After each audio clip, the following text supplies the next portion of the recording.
the Pulse with Rodney. I'm your host, Rodney Campbell. And please go to our YouTube page, Catch the Pulse with Rodney, and subscribe and hit like. It means a lot to us. We're trying to go further with this, and it would really help us out a lot. So today we are very lucky to have a good friend of mine from so many years ago. His name is Jeff Rye. He was the rhythm guitar and backup vocalist for the 80s and 90s rock band Scarlet. Welcome, Jeff. How you doing, buddy? Hey, doing great. Thanks for having me on, Rodney. You're looking good there, buddy. You look marvelous. Thank you. And once again, oh, hello there. Oh, hello there. If you guys don't know what we're laughing about, that's a little private joke between him and I back in the day, and it's just something we both like Woody Woodpecker cartoons, and we're still cartoon fanatics. And so again, welcome, Jeff. It's really a pleasure to have you, my friend. Thank you again. Okay, so let's get into the nitty gritty, man. Let's talk about the Scarlet days, man. And how did you Hmm. become a member of the rock band Scarlet, and where did you guys originate? Well, you probably don't have enough time in this podcast, but anyway, Okay. so I grew up in Wyandotte, moved to Arizona for 3 years, and then back to Michigan in Brownstown, and I went to high school at Carlson High School, and that's where I met Jeff and Dean. They were in a band called Joker with Jeff's brothers, Mike on keyboards. Kirk was singing, Tony was on drums, Jeff on guitar. And so they had a band, and I had a band as well called Crossfire. And we were kind of contemporaries and rivals at the same time. When I first met Jeff, I was like, oh my gosh, this guy's got skills. And so we just hooked up and we started sitting down and playing guitar together. And immediately, Jeff's brother Steve, who was our manager at the time, Steve brought me into the band, and so Okay. I've known Jeff since 1977, right around in that era, Wow. and we were pretty much inseparable the whole time. Not only in the band, but subsequently after I moved on from Scarlet and played in a couple of different bands before I moved out here to California, to the Bay Area. So yeah, that's how I met Jeff and Dean, and then we brought Sonny into the band and started writing some original tunes. Changed the name from Gin Willie I remember the to name. Scarlet at the suggestion from Ronnie Bachman, who was managing us, and Ronnie had pinged Steven Tyler, who he was good friends with, and he said, "Hey, Steven, if you were going to start a band today, what would you call it?" And, he said something like a household name, something that's just it's memorable. You're not going to forget it. Something like a disease, like scarlet fever. Oh, right, So right. Ronnie brought that back to us. We're like, scarlet fever. Let's not go with the fever part, but we'll take the scarlet part. And so that's kind of Steven's, contribution to the band through Ronnie and stuff. But that's when it all started happening, Rodney. Ronnie really took the bulls by the horns and got us out there. And Yeah. we were doing a lot of shows all over Michigan and down in Ohio and stuff. But Mhm. once we started the writing process, and it just took off from there. And then the Ritz broadcast, WLZ, the whole Motor City Rocks 3 thing. So that Right was kind of on. the aperture of it all, the high point, and then the low point was where you're driving down the car and down the road in your car and you're listening to the WLZ and you hear Bat Out of Hell. Then you watch the Oh, Beat program and you see the video for Bat Out of Hell. right So we're up on on. this roller coaster high, and then when things went, Doc McGee and David Geffen were looking at us. We were in negotiations. Next thing you know, everything's going like this, and so I know what caused the trajectory, but it's all water under the bridge. The highs and Yeah. lows go along with the industry, and it's part of it. So we moved Yeah. on, but I've always kept in touch with Jeff and Yeah. Dean. In fact, I saw Dean in the hospital when I was back home in March too. So keep in Yeah. touch with Mark Thomas, Stein. Mark and Matt are down in Burbank, in the Hollywood area. So Oh, yeah, but that's kind of the Scarlet story there. But like I said, I've known Jeff since '77 and that's lost such a a. good friend. Yeah, I was just gonna chime in on that one. That's such a tragic loss, and it happened so suddenly, man. Him and a couple other local rockers from previous bands got together and put a band together Yeah, like called, Tommy. yeah, did Yeah, Dead we've Ringer, and they, lost some buddies, haven't yeah, man, and we? they played at my park in the park at party in the park, and He looked as healthy as a horse, and we talked, and he got up and played like he always does. So just an incredible guitarist and musician.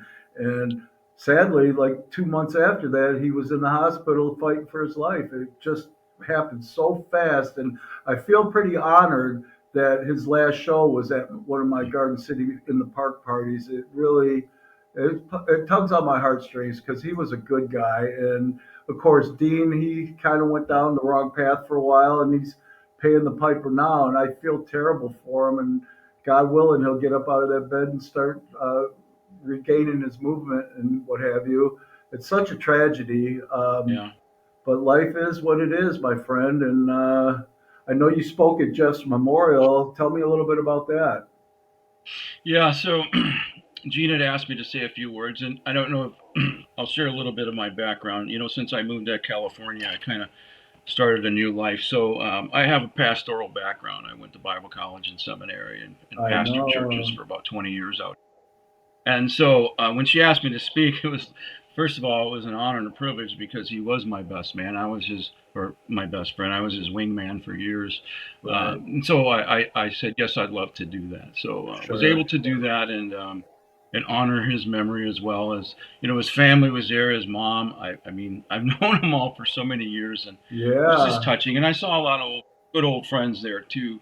Uh-huh. Jim Jernigan was a good friend of ours in Alias Axis, and he had asked me to do a memorial, a song in dedication to Jeff. They were playing at the Lincoln Park Band Show that weekend. So this was July 1st or 2nd, like 6 years ago or 5 years Okay. ago. And Uh-huh. so we did the song Voyager in honor of Jeff. Wow.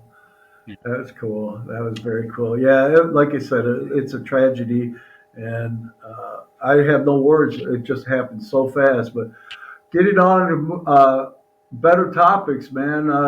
How did you meet your wife? And I Mm-hmm. know, I know you had a past like I did, and thank God that you were like I was, strong enough to get out of Yeah. the bar nights and everything after the bar and so on and so forth. And you moved to California and you went to Bible school. Is that what you went to? Yep. And you Yeah. became Bible college. And yeah, you became a preacher, right? I became a pastor. I started out just doing the music side of things and then, discovered that I had the gift of being able to teach. And so I Wow. pressed into that. So Bible teacher now for some 25 years. I had a background of church, growing up in Michigan. Okay. Kind of was the prodigal though, so I got away from it. But then I had a grandmother that was praying for me. If you got a grandmother praying for you, it's over, bro. I mean, God totally answered that prayer, and so I was able to relocate out here, start a new life. I plugged into a church, and I met my wife here, and I Wow. walked into the room, and her jaw dropped and hit the floor, and it was over. Oh my goodness. You're lying like a rug. You're lying like a rug. You probably had to woo the daylights out of her. No, I'm just kidding. Oh my gosh. Yeah, but it was Well, it was the total blessing of my life, and then who knew? yeah. We would have four kids as well. So we have four beautiful adult kids. My youngest just turned 21 Oh my this past goodness. week. So Yeah, yeah, that's got a full quiver. I get it. I get it. Yeah. Kind of the same story with me and Tracy, my wife. We were going back and forth on a biker page, and Hmm. I just seen her, and I immediately knew that. Believe it or not, I knew just by talking with her that she was going to be my wife. And I kid you not, she was at a wedding, and she came from the Yeah. wedding. Her sister-in-law, I believe it was. She came to the bar that I was at. I was still drinking. I wasn't doing drugs or anything, but she came to the bar in her outfit that she wore to the wedding, and she just stepped Mhm. out of this car and was just drop dead beautiful. And I walked right up to her and I grabbed her and I kissed her, and the rest is history, man. When you know. You know what I'm saying? That's a great feeling too, man. Thanks for Yeah. sharing that, Rodney. I Oh, didn't you're know that very about you and Tracy. welcome.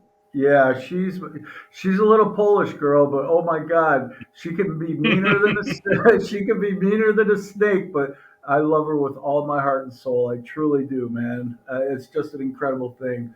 So Wow. Tell us a little bit about your new venture in a band called Unfinished Business. How did that come about? Yeah, so about 6 years ago, I was a worship pastor at a church, and my bass player was a guy we had a lot in common and stuff. Real Yeah. long blonde hair, he looked like a rocker and stuff. Kind of looks like Pete, Pete Baker. Oh, okay. But so anyway, so I asked him if he was interested in putting together like a classic rock band. And the drummer that I had on that worship team as well was a drummer that we had a band together about 15 years ago called Waken, and we played some Christian music festivals out here. One of the biggest Oh, ones, Spirit West Coast, down in Monterey at Laguna Seca. But so Pat said, "Yeah, let's do that." So I brought Pat in and Scott, and we just started going through songs that we liked and were influenced by artists, etc. uh-huh. So the whole concept between Some Unfinished Business is that I hung up my rock and roll shoes for a long time. I Okay. was doing ministry, music, Uh-huh. ministry, teaching, and stuff. But I wanted to do something again. And I had been writing tunes over the last few years as well. Okay. So we brought all that together and we called it Jeff Rice Some Unfinished Business. And we were able to get out and play some venues around here. And my album is in process. I was hoping to get it out by the end of the year. It looks like it's going to be spring of 26 before it's done. But Okay. all my originals are going to be going on that, and a couple of cover tunes. We're just a Oh, little teaser here. We're going to put Moon Age Daydream on there from David Bowie, as well as Please Don't Let Me Be Misunderstood, oh, wow. that Eric Burdon's famous for, but he didn't write the song. There was a Okay. African American guy who wrote the song. But All anyway, right. those two covers are going on there, and yeah, I hope it gets done and gets out there because it's part of my Some Unfinished Business. I love that attitude. I just Hmm. think it's great that you got back into Yeah. it. You were meant to be a rocker, and you somehow seem to make it all work out with the wife and kids, the ministry, and the rock and roll. Is it? There you go. Tell us a little bit about that guitar you got in your hands. I know there's a story behind it. Well, thank you for asking. So, I mentioned that in November I was back in Detroit. My family had a big family reunion and stuff down in Adrian, and so I made it a point that Angie and Tommy and Gina asked us over for dinner and stuff. So we went up to Tommy and Gina's, and we had dinner and just had a great time. Got the guitars out, and Tommy's a worship leader as well. So we were sharing Yeah. some songs back and forth, and towards the end of the night, Gina goes, "Hey, want to change the subject here just for a little quick?" And she goes, "Can you take a guitar home on a plane?" I said, "Well, yeah. I mean, I've flown with guitars before. I typically don't like to do that. I usually get one where I'm going and play it there. Like I borrowed this guitar from Jeff 6 years ago when Right. I played it. So she goes, okay, well, so she brings this case out and opens it up, and this guitar was in it. She had no idea this is the guitar I borrowed from Jeff. Right. Right. And so I said, I would love to have it. So Oh I my. didn't bring it home in November because of the Thanksgiving holidays and travel and stuff. I didn't want anything to happen to this guitar. Sure. Shipping it would have cost me $500. So I flew in March to hang out with my brother, and I went over to Tommy and Gina's and picked up the guitar and stuff. And yeah, and then I took it home, replaced all the electronics in the back, Mm-hmm. cleaned it up, played it, and I did my band played a show a few months back, and I ended up playing this guitar and dedicating the song to Jeff. And the song that I did was a cover from Elvin Bishop called "Fooled Around and Fell in Love."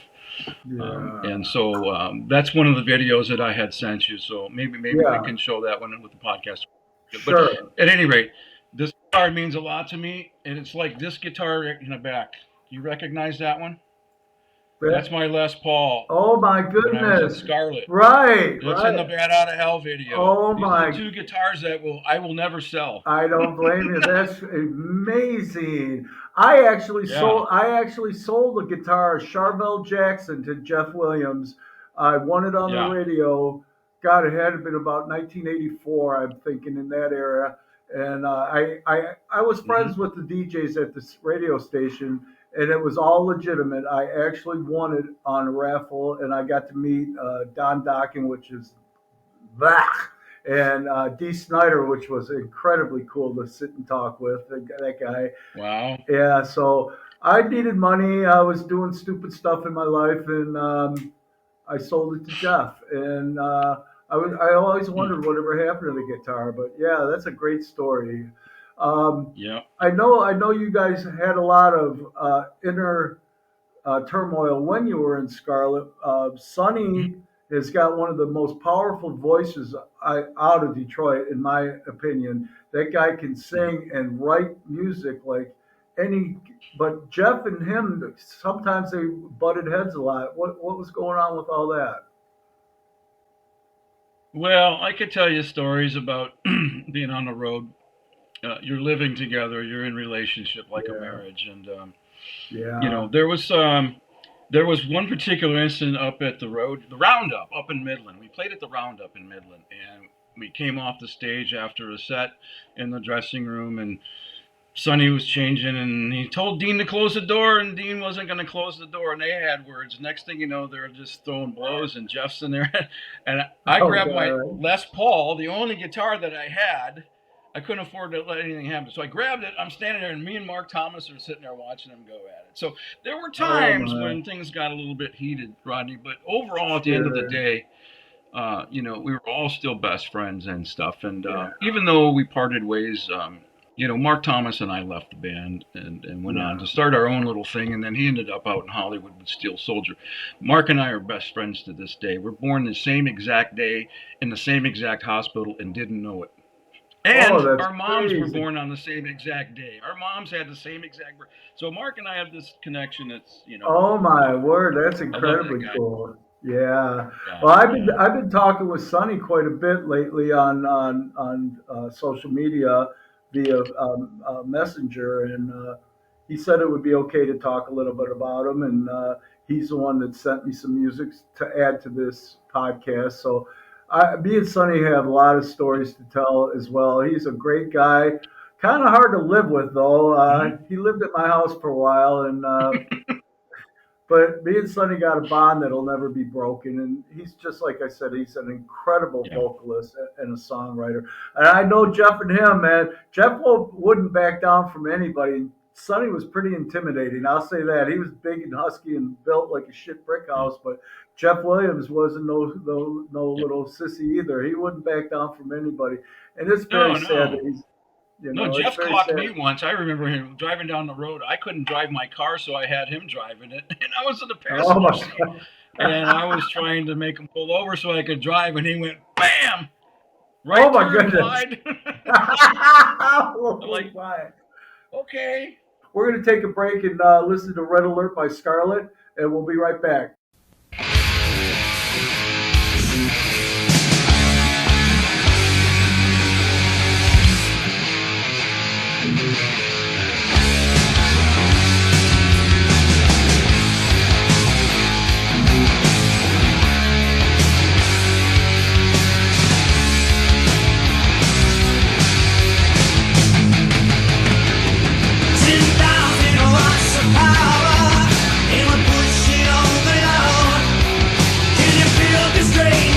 Are you ready to explode? 40 days and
All right, we're back with Jeff Rye from the band Scarlet and Unfinished Business, among other bands that he's played in over the years.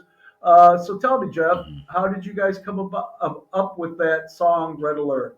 Where did it come from? Red Alert was one of Sonny's songs. Sonny came up with a lot of songs on his acoustic, which was hard for us because he played left-handed. So we're gonna, Oh, wait a wow. minute. But we took some Oh, of those ideas and we fleshed out those ideas. And so, Jeff and I and Dean, and at the time it was Mark Thomas, okay. we all put our thumbprint on those songs. Right So on. Sonny would come with the idea and flesh it out. Mostly it was Jeff and I kind of fleshing out guitar parts and that and the arrangement.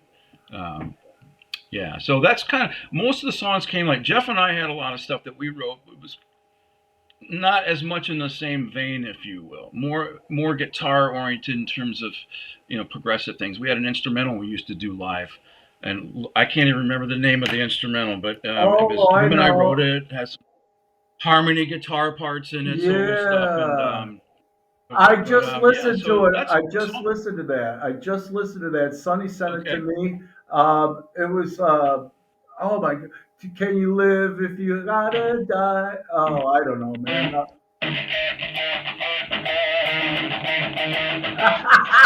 That's kind of the riff, Yeah, right? man. That's the Yeah, riff. But yeah. oh my gosh. Now I know you So guys that's how the switched. writing happened. Okay, I know you switched drummers back. I can't even remember when, but the other Matt he was a Yeah. very stage predominant drummer, and Mark was more of Yeah. a technician. What happened? Why did you guys switch drummers? The history was when I joined with Joker was Jeff's brother, and then we moved to from Joker to another drummer, Sean Hayes, and then my brother Gary. So my brother Gary was the drummer in the band Gin Willie for a couple of years Oh, with Sonny, and unfortunately, it's not an easy thing to do to release your brother from the band. So that was not fun. oh, I But guess. anyway, that's when we brought Mark in, and Sonny was in a band previously with Mark. So Mark became the new drummer for Scarlet. We changed from Gin Wine to Scarlet at that point. Okay. And so then after Mark and I left the band. We left Scarlet, and we were putting something together with Dave Cole on bass and Oh, practicing boy. in a little place in Ann Arbor. Yeah. So the point is that once Mark and I left, and then Mark came back into the band for a brief time, and then he left. So that's when they brought in Matt Stein. So I was in the band with Matt for a little bit. We did one video for the Ruthless song that I wrote. Ruthless. Great Sonny wrote the song. words. But I wrote Ruthless, and that was the first video that Matt was on. Okay. And so, and then Matt left the band after a while. And so, Matt went to PIT. He moved to Hollywood, and I'd go down there to visit him a couple times a year. Mark Thomas was down there. So I would drive from San Jose, 4-hour drive down to Hollywood and stuff. So Oh, Matt and I have always kept in touch. Uh, he's got a. Matt is currently, he's on tour. He's a guitar tech. He works with Don Felder's band. And so whenever Don Felder's in the area, Mark will hit me up, or Matt will hit me up, and we'll hook up and Oh, have a okay. beer or something like that. But so I guess I still get to see those guys, which is cool. I haven't seen Yeah, Sonny since way back, and I know yeah, he's in Cocoa Beach area. yeah. But anyway, um, I got to see Dean. Dean came to Jeff's memorial. He didn't go to the service the next day, and then subsequently he had the stroke, so he's been in the hospital ever since. So I hadn't seen Oh, Dean in years, and I got to see him after. I saw him at the memorial for Jeff, and then I just saw him in March when I was home. yeah. So You stopped over and visited me. I went in. It's exactly. I did. Yeah. I stopped on a whim. I'm like, I got his phone number. I'm going to call him. Is he Uh, home? Oh, hello there. hello there. Oh my God. I drive over to your house. I had the best time catching up with you, brother. Oh, it was just amazing, man. It's like we picked up right where we left off, except all the stupid stuff. And Hmm. you've really flourished, and I'm so proud of you. And I just wish you all the best in the world. And I think you're just a fabulous guy. You got your life back, just like a lot of us didn't. And I think you are a martyr in the world of rock and roll. I think you're just an incredibly musician, a songwriter. But I want to get into you mentioned the guy's name, two of them actually, Yeah. David Colt and Dean Slater. Those guys, oh my God! I watched some of your videos. I sat in the audience when you guys played at the Studio Lounge. Those Yeah. guys are two of the biggest Yeah. characters that ever walked the face of the earth, man. Dave Colt, to this day, he's just one silly SOB, but he's a great bass Mhm. guitarist and he plays regular guitar very, very well. Oh yeah. Yeah. Yeah. So I was in between Scarlet and Slater. I was playing bass in a band called Night Trick. It was a progressive uh, neoclassical metal band. My brother was on drums. So I went from that band and they invited me into Slater. So Mark Aloya, Pete Falk, Dave Colt, and Dean Slater and myself, the five of us. And man, that was, I think I had a lot more fun in that band. I bet. Fun is relative. Yes. The word fun is relative, but we had a lot of good times and still keep in touch. We talked about Yeah. doing a reunion about 5 years ago I with you, remember. and it never really Yes. came to fruition because of COVID and stuff. Nobody was Yeah. going to come out to see Right. some super spreader event for some band that had been together 40 years ago. I So understand. anyway, Yeah. fun stuff. Any good stories about you guys being on the road? I mean, is there any horror stories or any Oh, something you want that? some Slater stories? Oh my Yeah, goodness. David Colt. I can just I imagine. well, I have to be vague here because You my know wife what? and my adult children will probably see this. Oh, Um, gotcha. yeah, I mean, we had some good times. We also played the Roundup up in Midland, which had a band house, and so there was a Okay. little lake by there, and I remember just Dave Colt. I had an Epiphone acoustic, it was just a beater, and Hmm. we were out at the lake just sitting there. So Dave he actually walks out in the water, and he's playing that guitar when he's walking out in the water, and he's laying on the beach playing this guitar and stuff, and we just had a Oh good my time up goodness. there. Yeah. Horror stories, yeah, coming home from Midland. It's raining, and Pete Falk's motorcycle, Dean Slater was riding it. The lights on the U-Haul were going out, and Dean's just like soaked behind us. We're watching him in the mirror. He's just cruising along with.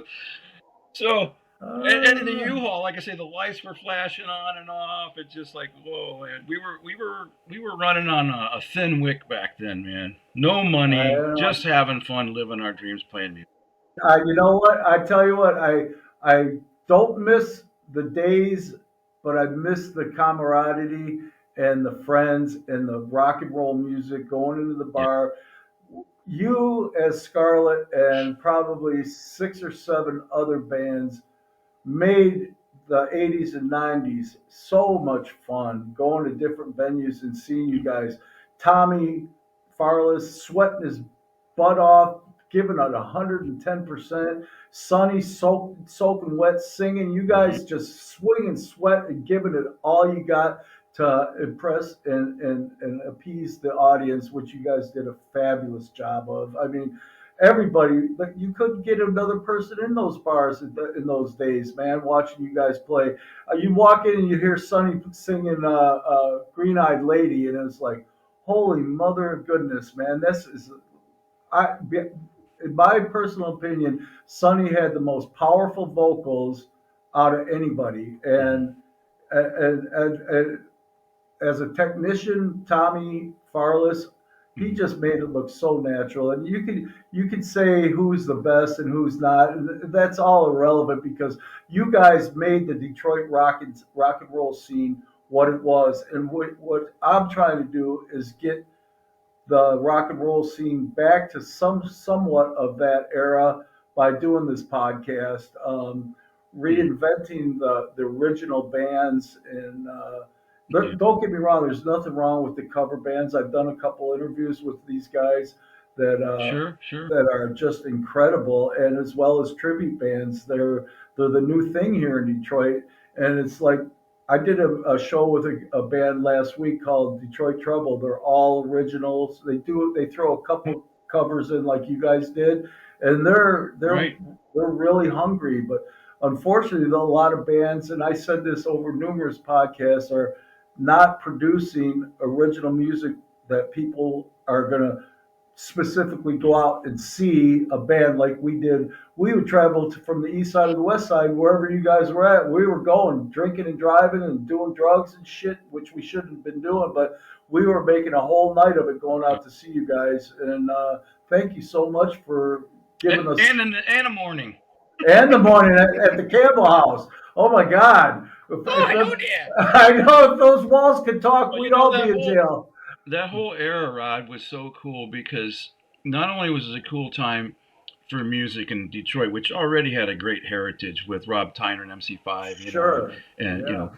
even with Cub Coda and the Points with Fred and Pete and Yeah. Joey and stuff. But the camaraderie was so cool because we were able to hang out with each other and go see each Yeah. other and support each other. Yes, sir. We got to do shows. We did shows with Muggsy. Remember Yeah. Second Chance? We played there and those kinds of things. So it was a good family, if you will. You know Yes, what I mean? sir. And that whole culture is so different now. It The is. times and the seasons are different. So, but God bless you for what you're doing, trying to resurface this and not only are we sharing the memories and all the relationships that Yes, we had in sir. the past, but we're thinking about the future and how do we keep this art of music? How do we Yeah. keep that alive in Detroit?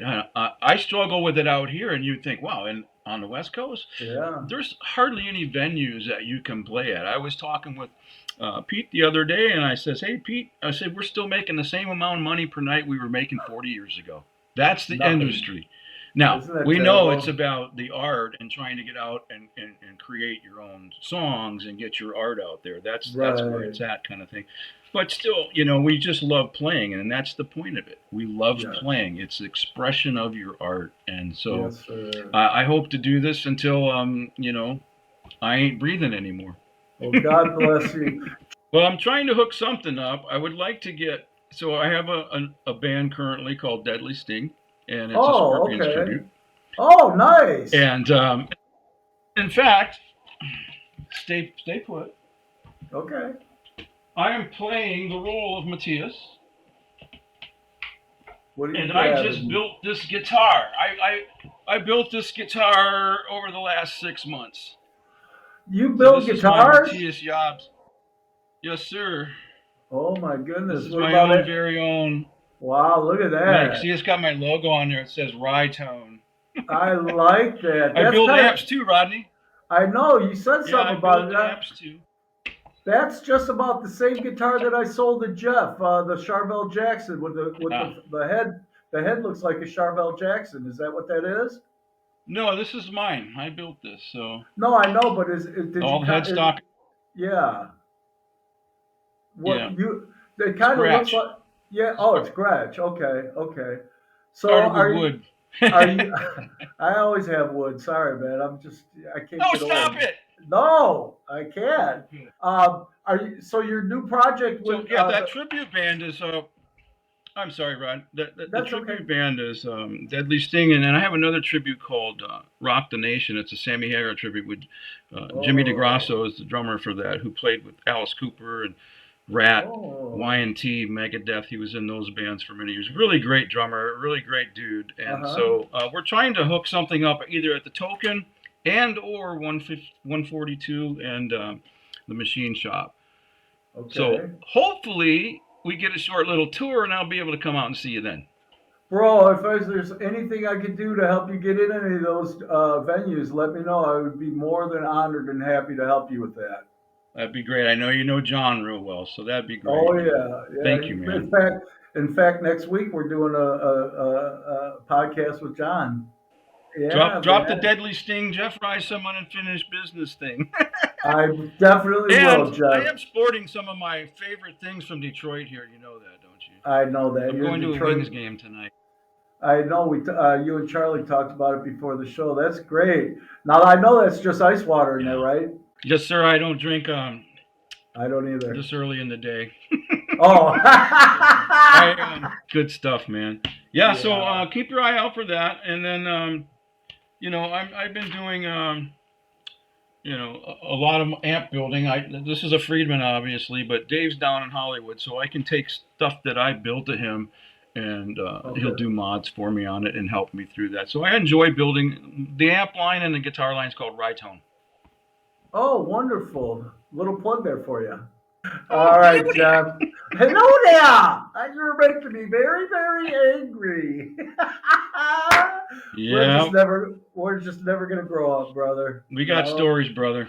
we do, man. We do. I wish we had more time, Jeff. And it's always been a pleasure seeing you as a band and Yeah, as a personal friend of mine. I yeah, love you with all my heart, and I'll see you soon. Okay, my yeah. friend. Thank you. Thank everybody. God bless Uh, you all.